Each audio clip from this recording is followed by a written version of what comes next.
everything right, it was you and me. Hello everyone, my name's Nayema and welcome back to my channel, or two if you are new. And today we are doing what we always do at the beginning of the month, which is talk about the books I read last month. I'm just gonna be honest with you guys, today I am not feeling it. It's snowing outside, I feel sick, I look gross, and my brother's shouting playing video games, so if I seem a little bit off, that's why. I'm just not in a good mood, and I look so strange for some reason. Like, I don't know what it is. I don't know. So if you can tell there's something wrong with my energy, now you know. I don't know what it is wrong with me today. In January, first of all, it feels like it's January 81st. January was so long for no good reason. I'm just so over this month, and I'm so over everything, and I'm just in a horrible mood. But I read some amazing books this past January, and I can't wait to talk to you guys about them. Some of them are for upcoming videos, so I can't talk too much about them because I don't want to spoil you guys for what's to come. But yeah, without further ado, let's get into the 18 books that I read in January. So the first thing that I read in January was These Monstrous Ties by K.V. Rose. If you guys are new here, you probably wouldn't know that Ecstasy by K.V. Rose is one of my favorite books ever of all time, of last year. I just love it so much, so I've been dying to pick up her Unsainted series. Ew, the fingerprints are gross. This is what I hate about indie romances that have matte paperbacks, but whatever. So this has been sitting on my shelves for the longest time. After I finished Ecstasy, I wanted to read her whole entire backlist, but I never got around to Unsainted or These Monstrous Ties, and I read it finally. I buddy read this with Reagan, and I did not like it. I gave it 3.5 stars. It just wasn't for me, and it felt so similar to the Silver Swan series by Amo Jones. And so Amo Jones, I know that K.V. Rose likes to take inspiration from a lot of different things, like TV shows, like authors, but this felt too similar, and it was done so poorly that I just didn't really enjoy it that much. I like really character-driven plots. This was definitely, like, you know nothing about these people, for real. And then you just go into this crazy adventure. I'm like, whoa, whoa, whoa, I need to know more about the character. So this is why this book wasn't for me. But I decided to try again with the second book, so we buddy read Pray for Scars, and is it Pray for Scars? Yeah. So we buddy read Pray for Scars, and I hated this one even more. I gave this one 2 stars. It was so bad. I do not recommend this series at all to you guys, even though I do really recommend Ecstasy if it's something in your comfort level or comfort zone. But Unsainted by K.V. Rose, not it. Do not pick it up. It's basically a ripoff of the Silver Swan series, and it's done so. It's like literally so bad. So I feel bad ripping on this book, but I literally hate it. Like, there's nothing more else to say. And what's funny enough, Reagan loves this series. She thinks it's her new favorite series. I'm like, I'm not gonna judge anybody, but girl. Anyways, this book did not like that series. Will not be finishing it. The next book that I read in January was New Year, New Boo by Alexandria House.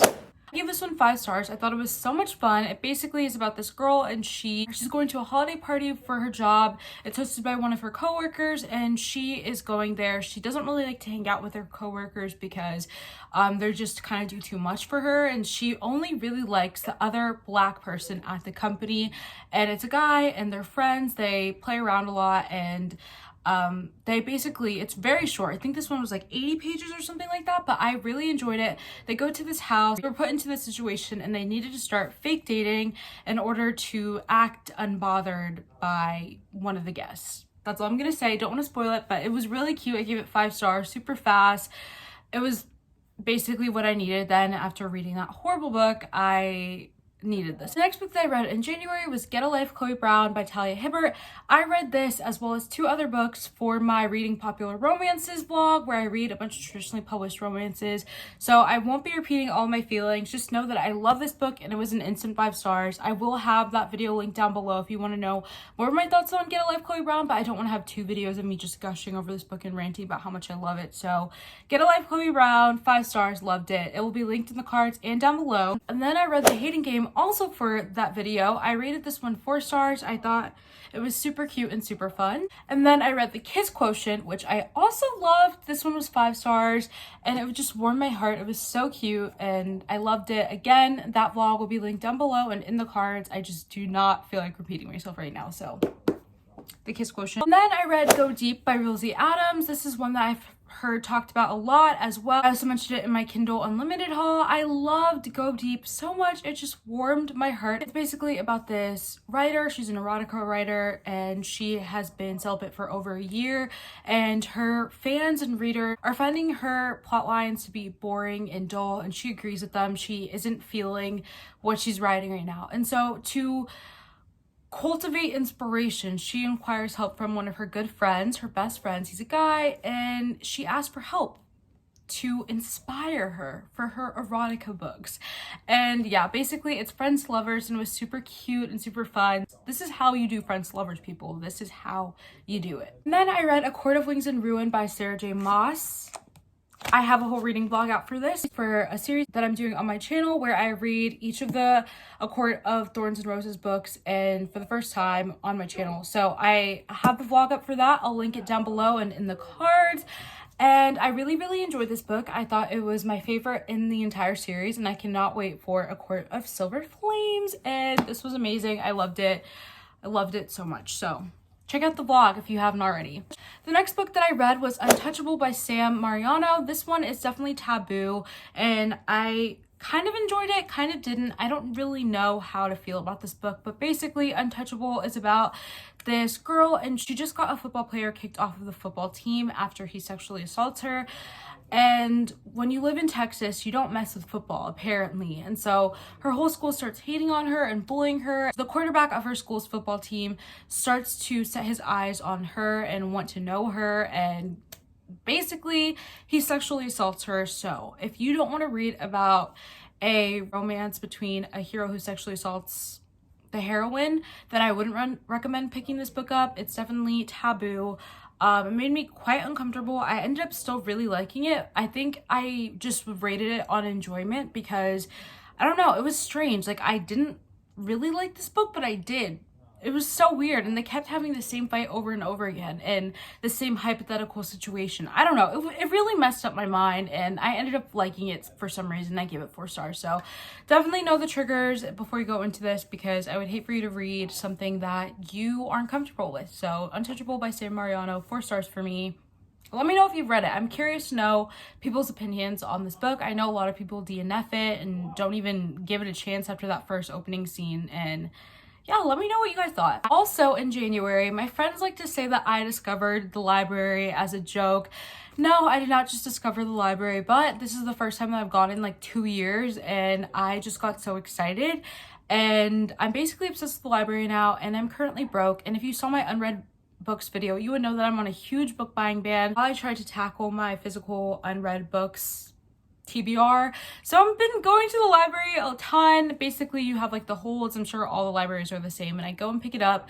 So I went to the library, and then I filmed a 24-hour read-a-thon, which that will actually be my next video. So the next books I'm talking about, I won't talk too much about. I'll give you my rating for them, and yeah, you'll have to see like my in-depth thoughts in my next video. So the first book that I read for that vlog was Deadly Class, and this is actually a graphic novel. This is like my second graphic novel ever. If you watch the show, like I think it was like 2 or 3 years ago, there was a show on Sci-Fi, and I was so obsessed with it. It's basically like a group of kid assassins that go to this assassin school, and it didn't get renewed for season 2, but I loved it so much. And so when I found out that it was a graphic novel, I had to pick it up, and I loved it. This graphic novel is so true to the show, and vice versa, I guess, because I guess this one came out first, but it was so close, and it just brought me back to a happier time like 3 years ago, and I loved it.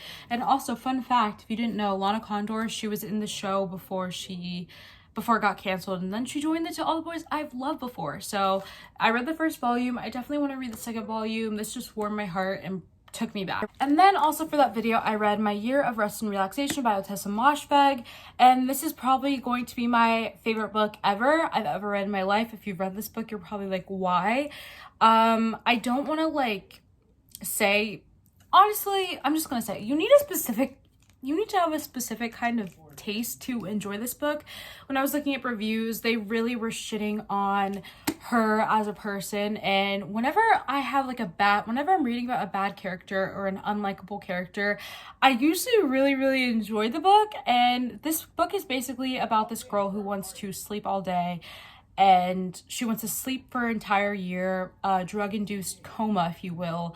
And yeah, I don't want to go too much into this because I really go into it on my 24-hour read-a-thon, but just know that I love this book. It was 5 stars, and this book is definitely not for everyone. There are pictures of people burning this book, so I don't know. I really liked it though. Just know that she's unlikable and you need to have a specific taste. I don't know how to explain it, but I really enjoyed this book. Stay tuned for my 24-hour read-a-thon vlog. And then also for the 24-hour read-a-thon vlog, I read In the Dream House by Carmen Maria Machado. I really did not like this book. I gave it 2 stars, and this is one that I've been looking forward to for the longest time. My thoughts will be in that vlog, but this did not do it for me. It was 2 stars, and I was so sad about it. And then I read A Court of Frost and Starlight. I gave this one 4 stars. This is the latest installment of the A Court of Thorns and Roses series. I also vlogged this, and that will come out very shortly. It's like a very short video. I just like to finish what I start, and I really wanted to finish the series on my channel, so I read this book and vlogged it. So stay tuned for that, for my opinions on that. Then the best thing ever happened to me. I got an ARC for one of my most anticipated releases ever. It was basically 𝓶𝓮𝓬𝓲𝓪. I don't even know how to pronounce it. Amo, you and your titles just kill me. They're basically all Latin, and it is the 6th installment in the Elite Kings Club series. I really enjoyed it and thought it was so amazing. I'm obsessed with Brantley and Saint. They are my favorite people ever. I can't really tell you guys what this book is about just because it's the 6th one in a series, so just know that it's one of my favorite series ever. And it's what this was trying to be, and it wasn't.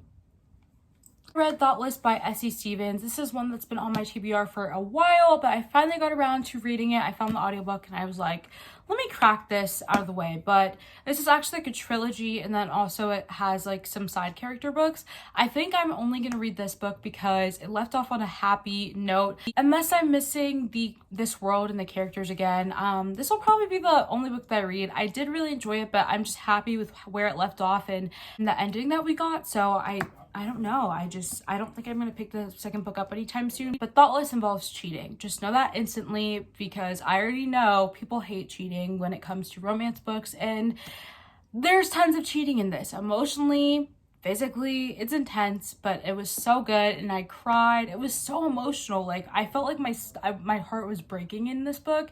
And I just loved it. But basically, we have Thoughtless here. And Thoughtless is about this couple named Denny and Kiara. And Denny and Kiara, they are moving to Seattle, which, by the way, am I the only one who's noticed that all romance books set in like not the early 2000s, like the 2010s are all set in Seattle? Like after Twilight, 50 Shades, Thoughtless, all of the romance series, the big ones, take place in Seattle. Maybe I'm late to this, but I was just wondering why that is. Seattle, Washington. Denny and Kiara just moved to Seattle from a state in the South, and they move in with one of Denny's old friends. Denny and Kiara are put to the test of their relationship quite a bit, and Kiara starts seeking comfort from their roommate. So this is a roommate romance, close proximity. Loved it. It was so good. Just know that there was tons of cheating, but I loved every moment of it. I hate to say it. I hope I don't sound crazy, but I loved it. And then because I loved my year of rest and relaxation so much, I had to pick up Eileen by 𝓫𝓬𝓬𝓲𝓪, and I really enjoyed it. This has that same kind of feel of the unlikable narrator, and it just was so amazing. It's basically about the 6-year-old woman, and she's reflecting on her life when she was like 23 or 24. And yeah, it's set in like the 60s, I believe, and it was so good. It's basically this girl, she's a little bit kooky. It's not like she's crazy, but there's definitely something underneath the surface. She's just super unlikable, and I don't know, I just loved being in her head. I liked seeing how she interacted with people. I like to see her thought process and where her mind went. So I don't know, it's super weird, super fun. I will say with these 2 books right here with 𝓫𝓬𝓬𝓲𝓪, who I'm kind of claiming as my new favorite author. By the way, I rated this 5 stars. You might find her books a little bit boring if you don't like character-driven plots, but if you do, I think you would really, really enjoy this. There's not a lot going on in these. It's just simply reading about their lives and their interactions with people. I think I liked My Year of Rest and Relaxation 10 times more, but I did really, really, really love 𝓼𝓸𝓬𝓲𝓪 by 𝓫𝓸𝓬𝓬𝓲𝓪. So my new favorite author, and I have to return these and buy them myself. The last book that I read in January, finished this last night, was Little Fires Everywhere by Celeste Ng. I really, really, really, really, really, really, really loved this book. It took me so long to get through, but last night I just sat down and read like 200 pages of it, and it is so amazing. I loved it. Little Fires Everywhere. I also started watching the TV show last night too, just because I was in the mood for it. But it follows two families that were kind of intertwined. We have the Richardsons and we have the Warrens. The Richardsons are the classic suburban family living in a perfect town with like 4 kids, 2 parents, nice big wealthy household. And then we have the Warrens. They're new to Shaker Heights, and they are actually renting a duplex from Mrs. Richardson. One of the Richardson sons gets super close to the daughter of Mia Warren, and they become best friends, and all their lives start to intertwine. But Mia, she has some dark secrets from her past, and there's also some other things going on in town. I don't know, it was super fun. I used to think this was a thriller, but it was really just literary fiction, and I loved it so much, and I can't wait to finish the show. But this was amazing to me, and yeah, I loved it. That wraps up all of the books that I read in January. I read some fantasy, I read some literary fiction, I read some romance, which is very strange for me. I really haven't read this many genres in the longest time, but I really, really enjoyed my reading month. I was able to get a lot of reading done, but I'm probably not going to read as much in February because I started school at the end of January. Yeah, that is everything that I read in January. I hope you guys enjoyed this video. Let me know if you've read any of the books down below, or a book that you loved in January that you think that I would love, or tell me all the books that you read in January. I want to know what you guys have been reading, and yeah, I love you guys so much. Thank you guys so much for watching. I hope you like, comment, and subscribe if you enjoyed this video, and I will see you guys next time. Bye! If I got one thing right, it was you and